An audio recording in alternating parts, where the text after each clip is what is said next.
কেউ নাই, কেউ নাই, আপনি পবিত্র আল্লাহ। আমি জালিমদের অন্তর্ভুক্ত। নিজেরে নবী ছোট করে দিলেন, অপরাধী বললেন আল্লাহ আমি অপরাধ করছি, আমার অপরাধ হয়েছে মালিক,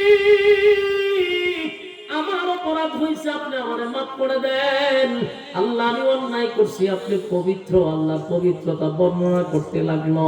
একদিন দুই দিন নয়, আল্লাহ বলেন ইউনূস আমি মাছের পেটের ভিতরে একটা চিল্লা লাগায়া দিছি।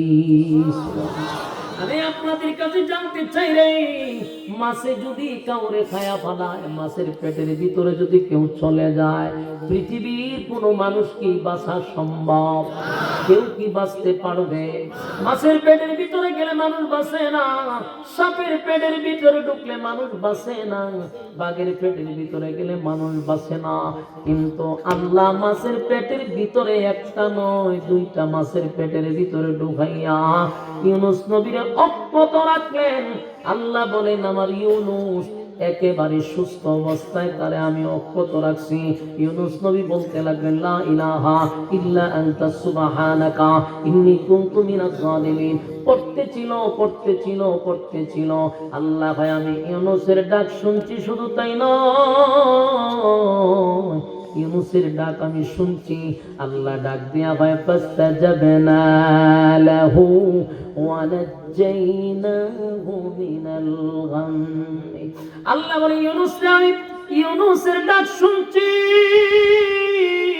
শুধু তার কথা শুনছি এমনটা নয়, আমি ইউনূসকে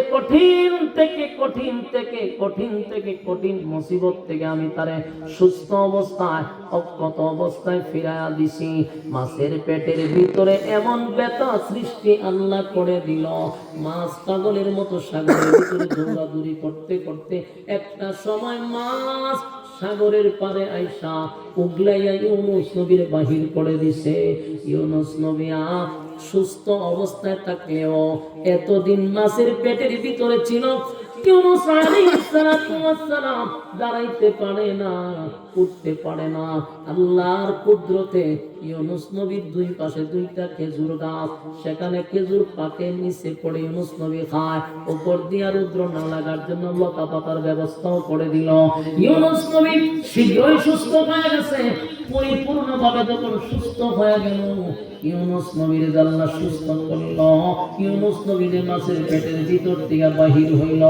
বলুন এমনি এমনি না আল্লাহর দয়া? আল্লাহ বলেন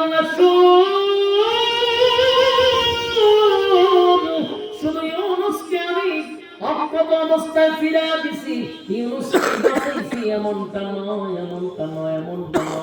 ওয়াদা দিলাম ওয়াকাযালিকা নুজিল মুমিনিন। কিয়ামত পর্যন্ত কোন মুমিন বান্দা বান্দি যদি মুসিবতের মধ্যে পড়ে সর্বপ্রথম আল্লাহর শরণাপন্ন হয়ে যায়, মালিকের শরণাপন্ন হয়ে যায়, আল্লাহ ওয়াদা দিলাম ইউনূসকে আমি যেমন বিপদ থেকে উদ্ধার করছি, কিয়ামত পর্যন্ত যারা আমি আল্লাহর শরণাপন্ন হবে তাদেরকে আমি সেইভাবে উদ্ধার করব। আমার যুবক